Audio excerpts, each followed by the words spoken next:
आज आपण जिल्हाधिकाऱ्यांना निवेदन दिलेलं आहे, काय मागणी आहे, काय प्रकरण आहे? तुळजापूर येथे वीरशैव जंगम मठ ट्रस्टची हैदराबाद एंडोमेंट ॲक्ट 1349 फसलीनुसार नोंदणीकृत झालेली धार्मिक संस्थेची जागा आहे। या जागेत महाराष्ट्र शासनाने 1962 साली तहसीलदाराच्या अध्यक्षतेखाली ट्रस्टची स्थापना केली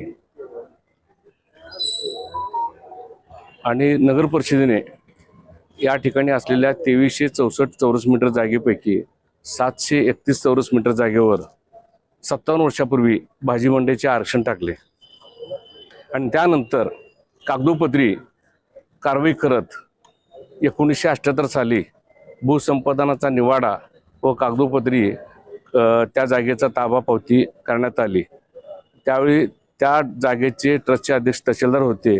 त्यांच्या परस्पर ही सर्व कारवाई करण्यात आल्यामुळे त्यांनी 1970 ते 1976 पर्यंत तत्कालीन सर्व तहसीलदार त्या काळातले त्यांनी महाराष्ट्र शासनाची पत्रव्यवहार करून या विरोधात आपला निर्णय कळविला।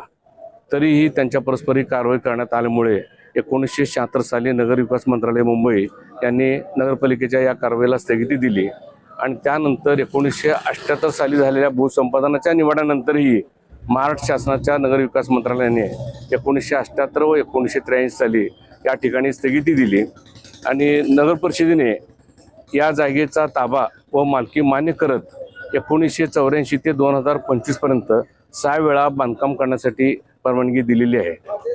नगर परिषदेने त्या काळात केलेल्या भूसंपादनाच्या निवाड्याची रक्कम आज तगायत जंगम मठ ट्रस्टकडे कधीही अदा करण्यात आलेली नाही।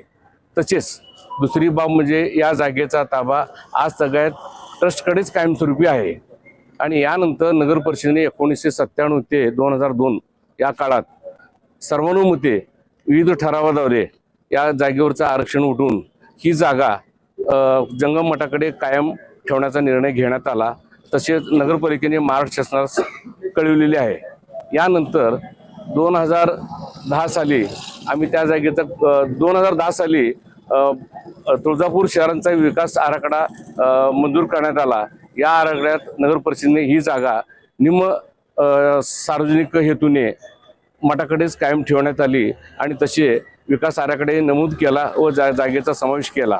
त्यानंतर 2024 मध्ये संपूर्ण जागेला बांधकाम करण्यासाठी नगर परिषदेने परवानगी दिली आणि त्यानुसार आम्ही नगर परिषद जे वादग्रस्त जागा आहे म्हणतात त्या जागी आम्ही बांधकामी केलेलं आहे। 2025 साली पुन्हा रिवाइज्ड प्लॅन सुद्धा त्यांनी मंजुरी दिलेली आहे। असे असताना नगर परिषदेने 10 जुलै 2026 रोजी या ठिकाणी सर्वसाधारण सभेत झालेल्या मीटिंगमध्ये या जागेचा भूसंपादन निवाड्याचा विषय करत जे 50 वर्षापूर्वी झालेला आहे तो निवाड्याचा विषय करत बांधकामास ते सध्या उर्वरित जागेचे बांधकाम सुरू आहे या जागेची स्टे दिला किंवा स्थगिती करा म्हणून नोटीस दिलेली आहे। या विरोधात आम्ही आज माननीय जिल्हाधिकारी यांना भेटून निवेदन दिलेलं आहे। मठासंदर्भात होणाऱ्या बाजे मंडईच्या जागेसंदर्भात चुकीचे कागदपत्र दाखल करून त्यांनी मंडई म्हणत आहेत, पण तसं काही सदर जंगम मठ कारवाईमध्ये अतिशय जातीय तणाव वाढवणे आणि राजकारण करणे या पद्धतीनं ह्याने सगळं चालू केलंय आणि ह्याचे ठराव घ्यायला लागलेत परस्परच का तर त्यांचा अधिकार आहेत, त्यांच्या अधिकारात सगळे ठराव त्यांच्यासारखे म्हणजे सामान्य जनतेवर अन्यायकारक आहे आणि समाजावर अन्यायकारक आहे। अल्पसंख्याक समाज आहे आमचा आणि अल्पसंख्याक समाजाला तुम्ही योग्य न्याय द्यायला पाहिजे आणि आम्हाला न्याय मिळावा एवढीच अपेक्षा भूमिका काय असणार आहे? नाही, आमची भूमिका शासना जर बरीच न्याय मागणार ना पुन्हा काय करायचं।